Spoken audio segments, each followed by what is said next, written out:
guys, welcome to my YouTube channel Revati North Indian Kitchen. So guys, next வந்து என்னோட north Indian கிச்சன்ல வந்து நான் பண்ண போறேன் பச்சை பட்டாணி கூட நம்ம உருளைக்கிழங்கு போட்டு ஒரு சுவையான கறி எப்படி பண்ணலாம் அப்படின்ட்டு.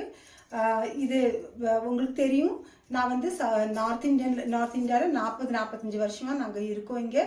ஆனால் தமிழ் எனக்கு தெரியும், தமிழ் எழுதவும் படிக்கவும் தெரியும். நாங்கள் கன்னியாகுமரிக்காரா.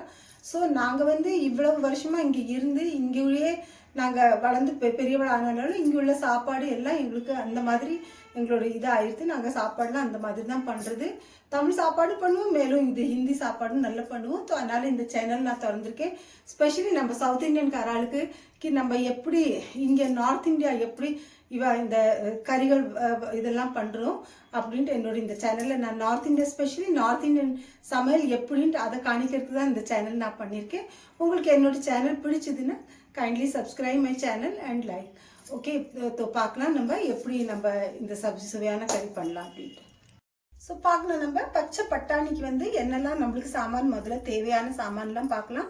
நான் வந்து முதல்ல இது காணிக்கிறேன்னா உருளைக்கிழங்கு, இந்த மாதிரி சின்ன உருளைக்கிழங்கா கிடைக்கும். அதை வந்து நம்ம 4 பீஸாக வெட்டணும். அப்படியே அது வந்து இந்த மாதிரி கறிகளுக்கு நம்ம வெட்டுற இதுவும் உண்டு. வெட்டினா எப்படி நம்ம இந்த கறிகள் பண்ணும்போது வெட்டினான்னா அதோட சுவை தனியாகவே வரும் நம்மளுக்கு. இந்த மாதிரி 4 பீஸாக வெட்டி இந்த மாதிரி நான் 4 உருளைக்கிழங்கு வெட்டி வச்சுருக்கேன். அப்புறம் இது வந்து பச்சை பட்டாணி. இது வந்து இந்த சோலைன்னு சொல்லுவா ஹிந்தியில், பச்சை பட்டாணி. இது வந்து இப்போ இந்த வின்டரில் வந்து இங்கே ரொம்ப வின்டர் ஜாஸ்தி. ஸோ இந்த வின்டரில் வந்து இது அப்படியே இலைகள்லேருந்து அந்த இலைகளாக கிடைக்கும். அதுலேருந்து நம்ம உரித்து அப்படியே இதை கறியாட்டமாக பண்ணலாம். இது பச்சை பட்டாணி. ஆனால் இது வந்து ஆன்லைனில் உங்களுக்கு கிடைக்கும் பச்சை பட்டாணி. அது கூட நான் வந்து 4 டொமாட்டோவை நல்லா வெட்டி வச்சுட்டுருக்கேன்னா அது கூட ஒரே ஒரு உள்ளி கொஞ்சோண்டு இஞ்சி போட்டிருக்கேன்னா கொஞ்சோண்டு இஞ்சி போட்டு ஒரே ஒரு பூண்டு, அது கூட 2 பச்சை மிளகாய் இதெல்லாம் போட்டிருக்கேன்னா இது வெட்டி வச்சுட்டுருக்கேன்னா. மசாலாவில் வந்து ரொம்ப ஜாஸ்தி நம்மளுக்கு மசாலா வேண்டாம். இது வந்து மஞ்சப்பொடி, ஒரே ஒரு ஸ்பூன் மஞ்சப்பொடி, ஒரே ஒரு ஸ்பூன் தனியா பவுடர், அப்புறம் பாதி ஸ்பூன் வந்து காரப்பொடி எடுத்துட்டுருக்கேன். பாதியிலே கம்மியாக போட்டால் போதும். ஏன்னா உங்களுக்கு வந்து எப்படி எந்த மாதிரி காரம் வேணுமோ அந்த இதில் நீங்கள் எடுத்துட்டா போகிறது. அப்புறம் இது வந்து கரம் மசாலா வந்து நான் கொஞ்சம் 1/4 ஸ்பூன் எடுத்துட்டுருக்கேன் நான். அப்புறம் ஆம்ச்சூர் பவுடர் வந்து எல்லா இடத்துலையும் கிடைக்கும், அது ஆன்லைன்லேயும் உங்களுக்கு கிடைக்கும். ஆம்ச்சூர் பவுடர் இன்னைக்கு கட்டாயமாக இங்கே உள்ள சப்ஜிக்கு வந்து ஆம்ச்சூர் எப்போதுமே ஜாஸ்தி சப்ஜியில் நம்ம 90% சப்ஜியில் ஆம்ச்சூர் நம்ம கண்டிப்பாக நாங்கள் போடுவோம். அதுக்கப்புறம் உப்பு, அப்புறம் கொத்தமல்லி இலை, இவ்வளவுதான் இந்த கறிக்கு தேவையான கறி இது. அப்போ நம்ம பார்க்கலாம் நம்ம எப்படி இந்த மாதிரி பில்குல் சிம்பிளான இது வந்து கறி நம்ம எப்படி நாங்கள் வீட்டில் செய்து சாப்பிட்றோமோ அந்த மாதிரி கறி நான் உங்களுக்கு பண்ண சொல்லி கொடுக்குறேன். ஸோ நீங்கள் ஒரு தடவை ட்ரை பண்ணி பாருங்க, கண்டிப்பாக உங்களுக்கு ரொம்ப பிடிக்கும் இது. ஸோ பார்க்கலாம் நம்ம எப்படி பண்ணலான்ட்டு. நான் வந்து ஒரு பேனில் வந்து கொஞ்சோண்டு கடுகெண்ணெய் விட்டுருக்கேன். இங்கே வந்து நாங்கள் வின்டர்னால இங்கே கடுகெண்ணெய் ரொம்ப ஹெல்த்துக்கு நல்லதுன்னு சொல்லிட்டு நாங்கள் கடுகெண்ணெய் தான் சாப்பிடுவோம். கடுகெண்ணெய் விட்டுருக்கேன் நான். இதில் அந்த கடுகெண்ணெயில் வெறும்னா கொஞ்சோண்டு ஜீரகம் மட்டும் போட்டுக்கணும். நம்ம கொஞ்சமாக ஜீரகம் போட்டுக்கணும், ஜாஸ்தி ஜீரகம் வேண்டாம். கொஞ்சோண்டு ஜீரகத்தை போட்டுருந்து அதில் முதல்ல நம்ம இதை வெங்காயத்தை போட்டுக்கணும். இதை வதக்கிட்டு வெங்காயம் பூண்டு அப்புறம் இஞ்சி இதெல்லாம் போட்டு கொஞ்சம் வதக்கிக்கணும். நம்ம தக்காளியும் போட்டு கொஞ்சம் வதக்கிக்கணும். 2த்தையும்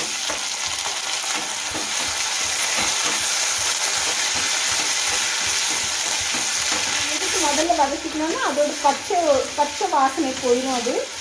அது நம்ம அப்புறம் கறி பண்ணும்போது அதை நல்லா கொஞ்சம் வதக்கினாலும் இன்னும் நல்ல ரொம்ப டேஸ்ட்டாக இருக்கும் கறி நம்மளோடு.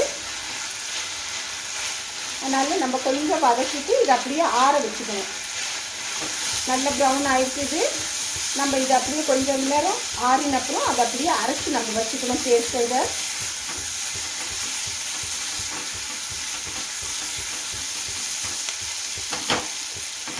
பார்க்கலாம். திருப்பி நான் ஒரு பேனில் வந்து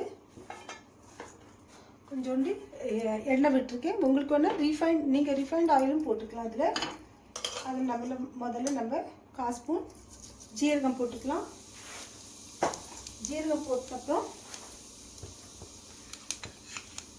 நான் 1 ஸ்பூன் மஞ்சப்பொடி எடுத்துட்டுருக்கேன். மஞ்சப்பொடியை போட்டுக்கலாம். இதில் அப்புறம் இதில் போட்டிருக்கேன் தனியா பவுடர், கொஞ்சோண்டு இது மிளகாத்தூள், இது 3 மஞ்சப்பொடி, தனியா பவுடர், காரப்பொடி, இது 3த்தையும் போட்டு நம்ம முதல்ல வதக்கிக்கணும். கொஞ்சம் இந்த மசாலா வந்து கொஞ்சம் நல்ல வதங்கின அப்புறம் அதில் நம்ம அந்த பேஸ்ட் எடுத்து போடணும். நம்ம பேஸ்ட் பண்ணியிருந்தோம். இப்போ பேஸ்ட் பார்க்கலாம். நீங்கள் உள்ளி, பச்சை மிளகா அந்த பேஸ்ட் பண்ணோம். நம்ம டொமாட்டோ பேஸ்ட்டு அந்த பேஸ்ட் எடுத்து இதை நம்ம போடணும்.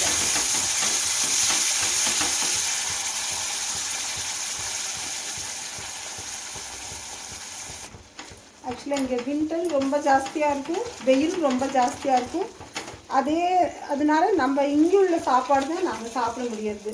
நம்ம தமிழ் சாப்பாடு எப்போதுமே சாதம்லாம் நம்ம வின்டரில் ரொம்ப சாப்பிட முடியாது. நீங்கள் பார்க்கலாம். இதில் வந்து எண்ணெய் சைடில் அப்படி வருது. இந்த வரைக்கும் நம்ம அப்படியே அதையே வதக்கின்னு இருக்கணும். எவ்வளோக்கு எவ்வளோ நம்ம இந்த பேஸ்ட்டை வதக்குறோமோ அவ்வளோக்கு எவ்வளோ நம்ம சப்ஜி ரொம்ப சுவையான இருக்கும், ரொம்ப டேஸ்ட்டாக இருக்கும். இப்போ வந்து இதில் வந்து பாருங்க பார்க்கலாம். நம்ம இதில் வந்து கொஞ்சம் எண்ணெய் வர தொடங்கிட்டு, எண்ணெய் இந்த மாதிரி வர வரைக்கும் நம்ம நல்லா வதக்கிண்டே இருக்கணும். இது வந்து நம்ம பட்டாணி இந்த இது சோலை பண்ணுவா அதுக்கெல்லாம் இந்த மாதிரி தான் பேஸ்ட் பண்ணி இப்படியே நல்லா வதக்கணும். எவ்வளோக்கு எவ்வளோ நம்ம வதக்குறோமோ நம்ம இது கறி வந்து ரொம்ப டேஸ்ட்டாக இருக்கும். இது அந்த மாதிரி எண்ணெய் வெளியில் வரணும். அது வதக்கிண்டே இருக்கும்போது இப்போ வந்து இதில் நம்ம நல்லா வதங்கிடுச்சு. இதில் நம்ம முதல்ல உருளைக்கிழங்கு போடலாம். உருளைக்கிழங்கு போட்டுட்டு பட்டாணியை போடணும். அப்படியே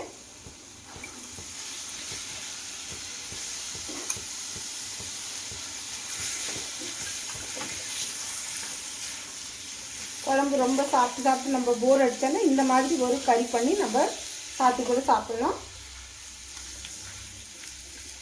இது கொஞ்ச நேரம் அப்படியே வதக்கணும். இது கூட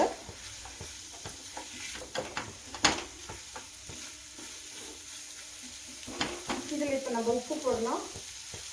நான் வந்து 1 ஸ்பூன் உப்பு போட போகிறேன். இதில் உங்களுக்கு தேவையான உப்பு நீங்கள் போட்டுக்கலாம். அப்படி பிடிக்காமல் இருக்கிறதுக்கு நம்ம கொஞ்சம் வதக்கிண்டே இருக்கணும். அப்படியே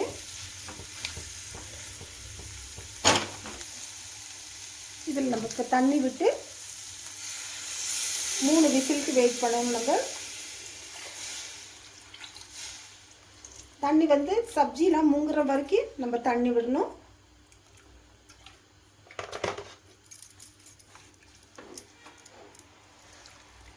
ஏன்னா இது கொஞ்சம் தண்ணியான சப்ஜி தான் இது. ஏன்னா சாத்தில் போட்டு அப்படியே சாப்பிட்ற மாதிரி பூரி பரோட்டாக்கெல்லாம் அந்த மாதிரி தான் நம்ம சாப்பிட முடியும்.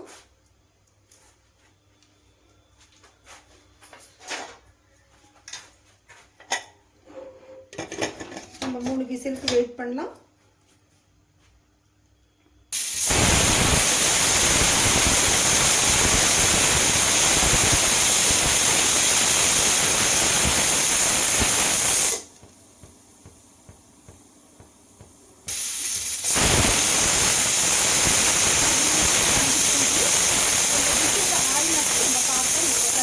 ஆயிருக்குன்னு பார்க்கலாம். நம்ம விசில் ஆறிட்டான்னு பார்க்கலாம். நம்ம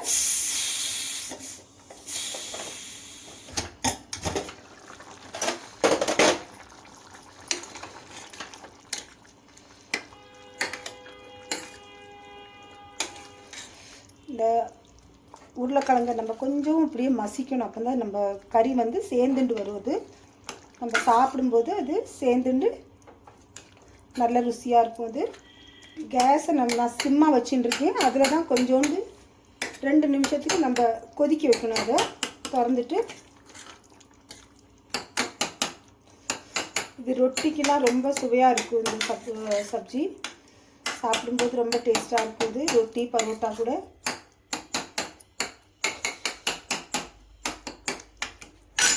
இதில் வந்து இப்போ நம்ம கொஞ்சோண்டு தனியா இது கரம் மசாலா போட்டுட்டேன்னா அது கூடயே ஒரு 3/4 ஸ்பூன் ஆம்ச்சூர் பவுடர் போட்டிருக்கேன் நான்.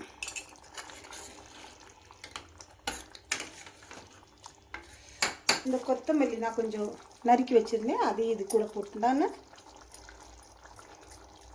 கொத்தமல்லி போட்டால் ரொம்ப டேஸ்ட்டாக இருக்கும்.